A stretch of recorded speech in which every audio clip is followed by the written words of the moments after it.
big hello and welcome. It's Kate from Zen Stitching, and I'm super excited to be joining you today for another one of our artist chats for the Making Zen Online Retreat. I'm so thrilled to be joined by Nichole Vogelsinger from Wild Boho on the socials. Hello and welcome, Nichole. I'm so thrilled to be able to chat with you today. Oh, thank you so much for having me, Kate. This is really nice. Oh, it really is. And for me, this is one of the most favorite parts of the event, is to be able to get to connect with you and learn a little bit more about you. And I also know that our audience loves it too, because it's such a nice way of being able to connect the name with the artist, with the creations, and kind of, it's always fun to get the backstory of where you've been and how you got here and all that kind of stuff, which is Yeah. probably a really good place to start. I'd love to know a little bit about your trajectory and your creative path to how you got to where you are today. Well, I think I have the same sort of background that a lot of makers have, where I've been creating and crafting since I was little. My mom was a seamstress and a quilter, sewed all my clothes, did quilts my whole life. Um, I was never into sewing machines, though. They kind of scared me. And so I think I fought against the sewing end of things for a long time because I was so scared of sewing machines. I have one, but I don't use it that much. Um, I really enjoy hand sewing though. And so I have two boys, when my second one was born, I needed a sort of craft where I could be creative but not be tied to any one spot. I could be mobile with it. And so I started combining fabric and applique and embroidery into hoops, into hoop art, and kind of taught myself. I'm self taught as an embroidery artist. And so I just started really simply. Instagram was really new at the time. And so I would just share my creative process and pictures and everything on Instagram. From there, it led to me making hoops for people. They wanted custom hoops. So I would make nursery hoops and weddings and, all sorts of requests that people had. And then from there, it kind of led to writing books. And the work that I do now feels like so far from where I started because it's just layers and layers of beads and threads. And I can go overboard sometimes, but Is there it's such a just thing? so much fun to keep for me to keep adding texture to the things that I create. It's something I really find enjoyable.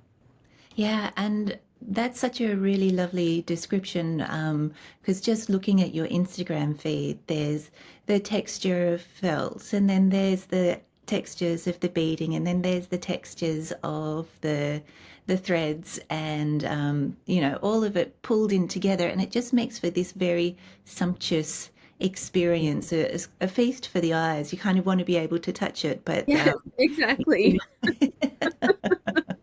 That's always a question that I'm asked when I do bring the hoops that I make or the projects that I make to classes. Everyone says, in pictures there's so much, but there's so much more detail that you can see in person that pictures just don't do it justice. They never will.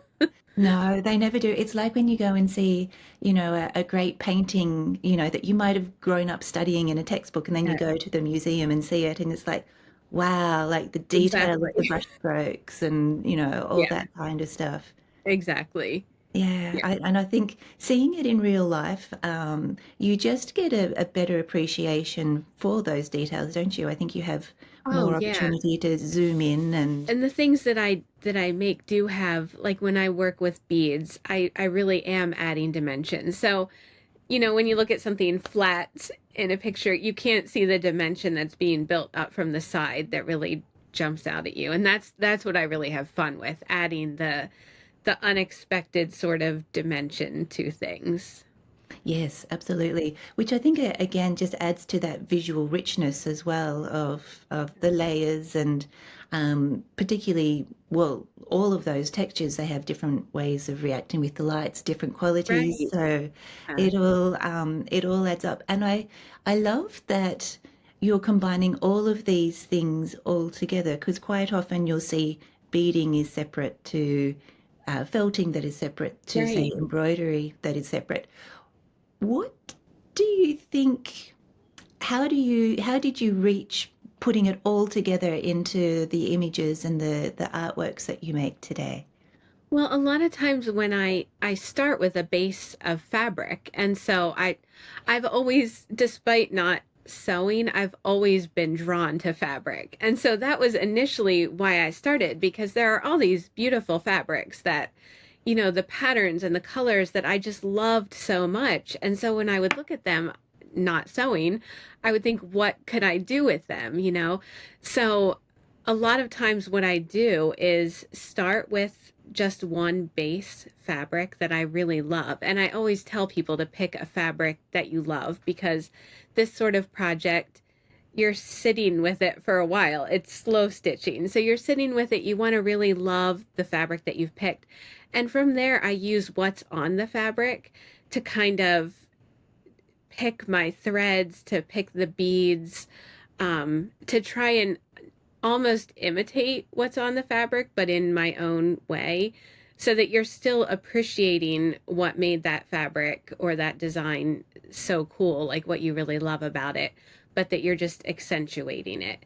So when I started looking at fabric that way, I would find I've always done beading, different jewelry things. So I always had the supplies, and it was just a matter of starting to combine things like that. Oh, I love hearing that because I love knowing about the creative process of artists, because we all approach things with our own unique individuality. And I love hearing that you're inspired by the fabrics and you kind of work from them.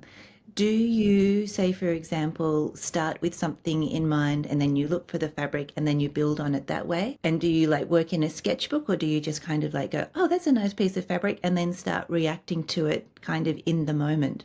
It's more like that. It's more like I'll find the fabric, or I'll just have an idea of a color palette I want to work with and some sort of texture that I want to create. And so I always start with my color palette.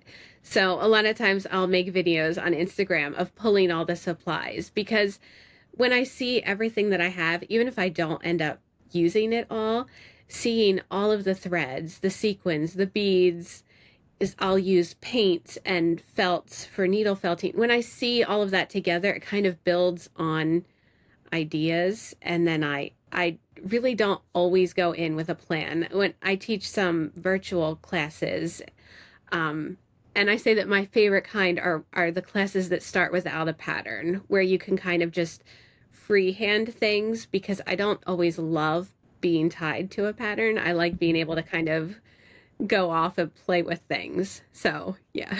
Oh, I love hearing that. Yeah. And and it is, just engaging with the materials that you have. I could imagine you'd pick things up and go, ooh, that works quite nicely with this kind of thing. Whereas Exactly. if you didn't have them in front of you, you might not think to put them together in Yes. such a way as well. Yeah, that's another reason I really, when I organize my supplies, I've come to the conclusion that I need to see them. And so everything is in clear containers, so that I can, because then I'll forget. I mean, I just, as makers, we just gather things, and I joke that I'm like a crow that likes shiny things. Like, you end up gathering so many things, and if you can't see them, you forget about them. So I do like to see my supplies, so that it can like jog my memory and be like, oh yeah, I wanted to use that ribbon or that thread somewhere. Oh, I love hearing that because I work in a very similar way. I'm such a visual person, and if I clean anything up and put it away, it's like out of sight, out of mind. I Yeah. completely forget about it.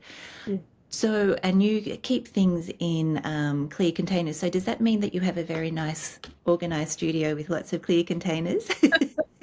Or Um, perhaps the other ways? so this side is super organized, and this side does not see the light of day. No, this summer I moved studio spaces, and so it's kind of, I need a place to work, so that has to be clean. And I need my supplies, so that's organized. And then the other part is just I'm gradually finding places for everything. Mm. Yeah. I can imagine how moving studios would be a big thing, but also a wonderful opportunity to be able to reorganize and put in Yes. a little bit of structure into something that can sometimes get a little bit overwhelming, perhaps. Exactly. And at one point I was questioning why I make the choices I make. But it all works out. You have to get past that and keep going and it will all work out. So that's what I keep telling myself because I'm not there yet. Exactly. Well, it's probably also a wonderful opportunity to rediscover things too. You know, quite Yeah. often if things get put away, then Yeah. you do forget about them a bit. So if you're Yeah. kind of moving them out and about and around, you're like, oh, so it's probably going to create a whole lot of It, new it work is. for you. I've created more piles of things that I want to work with in the future. So, Oh, how delightful. yes. So that's an interesting point actually. So because you kind of you react to the materials around you, does that mean you might have like, and you're kind of collecting ideas? Do you have project boxes? So like you go, oh, I'll Um, put that in I there. do. Or, I have from Michael's at a craft store over here, simple white trays with handles, really inexpensive and lightweight, and I can stack them when I'm not using them, but they are great because they've got different compartments and I can put all the things for one project in there because I do work on multiple projects at a time. mm, And so it lets me shift my focus when I need to shift projects and not lose track of anything that I'm working with. So I do really like to keep things contained while I'm working with them.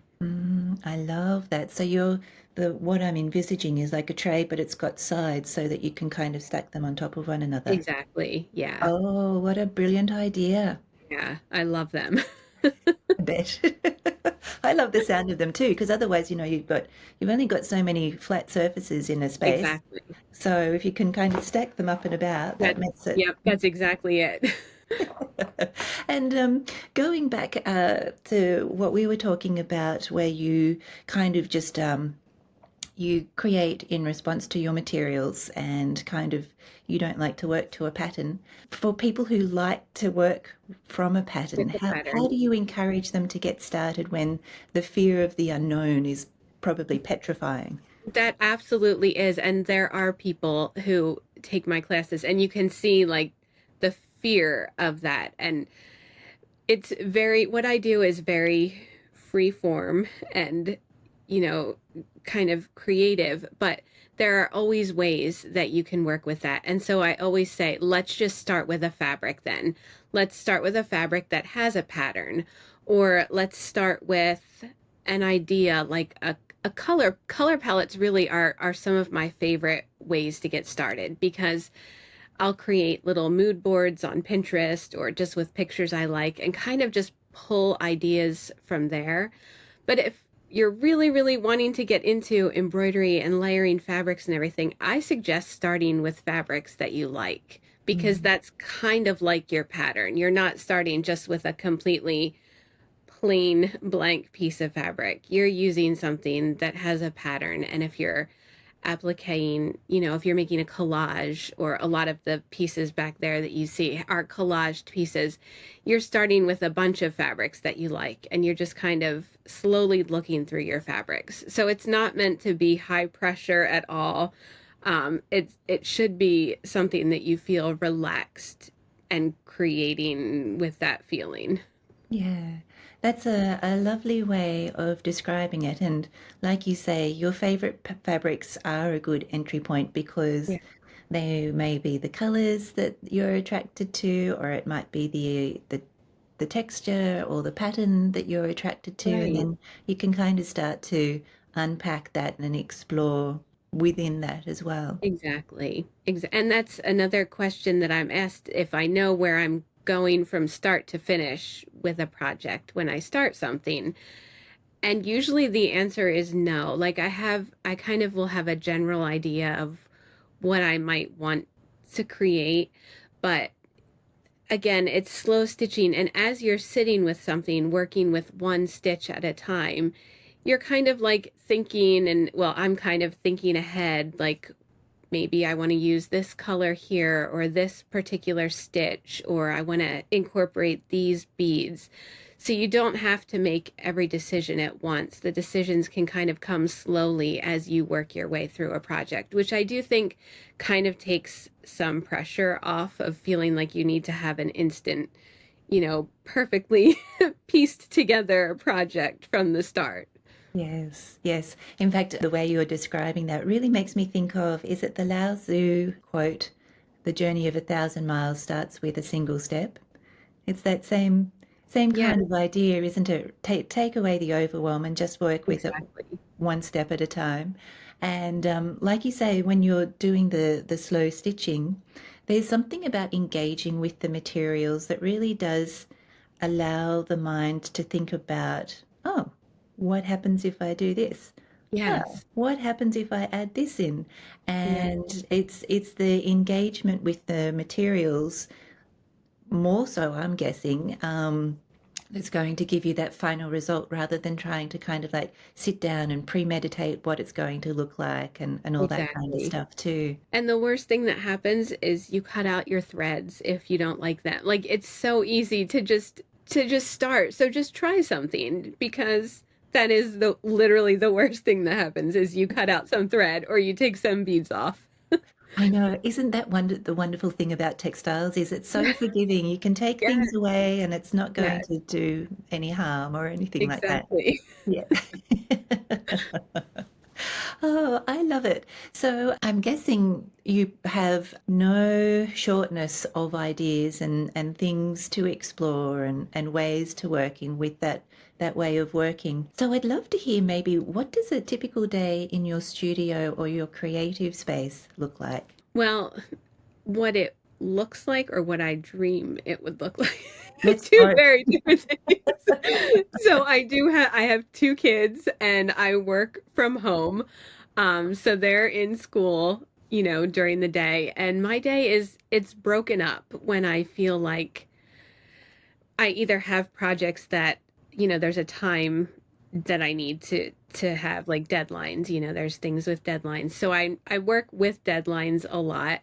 And that can sometimes take away your feeling of creativity. So I try to also make sure that I have some time during the day, usually in the afternoon, where I can just kind of play with something. So I record from my studio, so I have to keep things quiet during times where I'm recording and then other times where I can just watch something and relax and stitch but my day's very broken up and it's not like I just have hours to devote to this. It's piecemeal when Mm. I get to spend time working on it. And I think, because I know I always have, grand visions of being able to spend all day in the Yeah. studio and, go Yeah. in the morning and come out at nighttime and create all these wonderful things.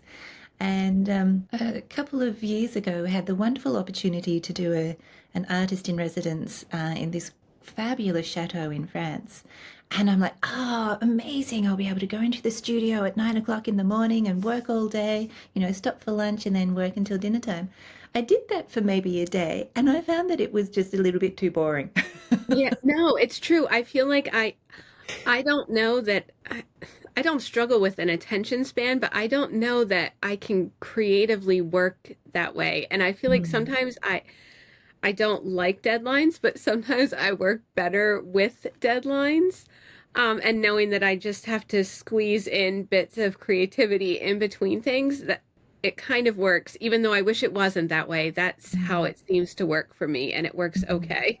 Mm. I also think too that sometimes with the creative process, you need a break so that you can look objectively at what you've done and give the brain Mm. some space so that you can think about what's going to happen next, even though you might not be thinking about it, if that makes Yes. sense. The brain's still doing its thing. Definitely. And Mm, I'll even, if I have a project, like I have a project I'm working on and I'm not sure where I'm going with it, I'll take a picture with it with my phone, and I'll have to kind of step away from the project and let a little time go past and look at it when I'm not in my room. I'll look at it on my phone, and that's normally when I can see like what's bugging me about it or mm. what it needs. So I do need to take, I have to plan so that I can take a little bit of space away from a project and, give it time to just sink in and work right. Yeah, yeah. And that's such a good piece of advice, I think, is using taking a picture to look at it objectively because the Yeah. camera, I don't know, it just kind of looks at it objectively, you're Yes. looking at it through a different lens. And so you can kind of see what might be glaringly or not glaringly obvious when you're looking at it in person, but through It the, really the does. screen, it changes Yeah. it up. It never fails to help me when I do that. I'll take a picture of it, and it really is like looking at it when I'm not in the room with it and looking at my phone, and I will always see it, whether I'm done or where I need to work on improving the piece. Yeah, it's Yeah. really cool. Yeah, it is. And that, I mean, it's something so simple, but it's such a good thing to do. And Hmm. it's also a really nice way of kind of documenting the process too, because quite Yeah. often you forget all of the steps that go into Yes. making something. Yeah. I love to see the progression of a piece or things that I might have not liked and taken away or things that I've like I love to see that the building up of dimension and everything. It's just really cool. Yeah, it really is. I love hearing that you're calling, because the process is, it's all about being with the materials and doing it one stitch at a time. And so that slow stitch approach to creating, does that flow on into other areas of your life as well? Would you say you also embrace slow living or slow creating? I think the approach of I want to say I would like to say that yes, I approach things that way. I think that the way I use it in my life is so my son is taking oil painting lessons and he's very like super into that. I can't do that. I'm not good at it, but I love to see what he's doing.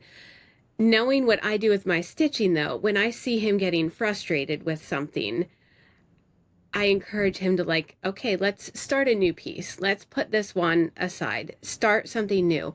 We're going to set this on the piano and we're just going to look at it as we walk around. And I think like not rushing into things is important.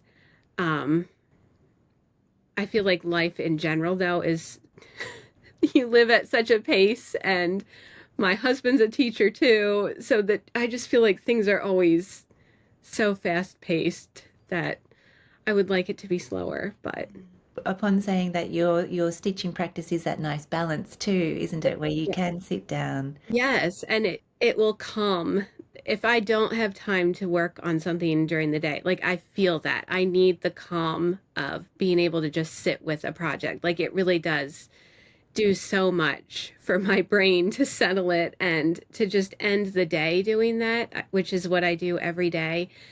That is something I look forward to, the time that I get to stitch before bed. It's like my routine now, and I've been doing it for so long that I can't really end a day without working with my hands like that. Oh, it's so lovely. I just know it's so fascinating. Every time I sit down and do some stitching, it's really like comfort food for the soul, Yes, isn't it? And you it just sit is. down and suddenly everything kind of just settles and Yep. things don't seem as maybe overwhelming as they might do through Yes. the day as you're rushing around. So I could imagine that that would be such a lovely, lovely wind down routine in the evening. Yeah. And the subject matter that I love to stitch, I love, anything botanical, anything nature related. So I'm usually stitching things like that, which also just feel calm and nice to work with, which I Mm. think we all need a little bit of. Oh, absolutely. Yeah. Absolutely. And I loved hearing how you described the process with your son when he gets frustrated is just to put it Yes. down to one side and just look at it rather than rush through things. Because I do know that quite often, you can be so focused on what you want it to be that Yes. when it's not, you get frustrated. Yeah. But if you put it aside and you give it some space, it gives you a chance to kind of look at it in a different point of view, you Yes. know, and what might have been something of immense frustration, given a day or two, you might actually appreciate. You're like, That's ah, exactly it. That is exactly it. And look at it and you're like, well, I wasn't, that was just my brain at the time. It wasn't really the project. It, I didn't do so horrible. Yeah, that really helps. it Yeah. it totally does. It totally does. And I'd love to hear because of your creative journey, it sounds like you're one of those people who tries a little bit and see if it works, and if it doesn't, you'll maybe incorporate that into your learnings for future creations that you make. Is there something like a creative failure or challenge that ended up teaching you something really valuable? It might sound simple to some people, but crochet has been one of my like stumbling blocks for years. I can knit. I love knitting. I told you about my sewing machine. We're just not even going to talk about. But crochet is something that for years and years I have wanted to tackle, and I either don't have the time to sit with it because of all of the work related things that I have to do. I think the lack of time has been frustrating. And then mentally, it was like I couldn't figure it out, and I got frustrated with myself because I'm a fiber artist. I should be able to work with fibers and I should be able to pick this up. And this summer I finally put my mind to it and said I am learning this. Like I'm knocking things out of my schedule so that I can sit and learn this, because every time I thought about it, I got frustrated with myself. And so I needed to just to prove it to myself that I could do it. So again, there are probably people who are like, "Oh, crochet, that's so easy." But for me, it was such a huge thing in the back of my mind that I couldn't do. And now like I'm really proud of myself that I picked it up because I've wanted to incorporate it into my work. And so I feel like that has been stopping me from moving forward in things that I really wanted to add it to. And so like knowing how to do it, it's like, okay, that we're good. I can do this. I know it's such a great sense of achievement, isn't it, when you can figure Yes. something out? Yes. And now I'm like, yeah, this is great. Like I can use this and this. So yeah, hopefully maybe someday you'll see it soon in my work. We'll see. Well, I identify with you. I'm a knitter and I'm a stitcher and all kinds of things, but crochet, I don't know. Yes. I don't know if it just doesn't stick, or I don't do it long enough or Yes. consistently enough for the kind of all of the DCs and the DT triples and the What? singles and all that kind of stuff for it to really gel. Yes. But yeah. So maybe just setting aside some time, that's the secret to really get it And like all. forcing yourself, like you had homework. Like I had homework that I was in school again and I had to do this. So that's kind of how I looked at it. Like, Yeah. yeah, it was an assignment I had to do. Oh, I love it.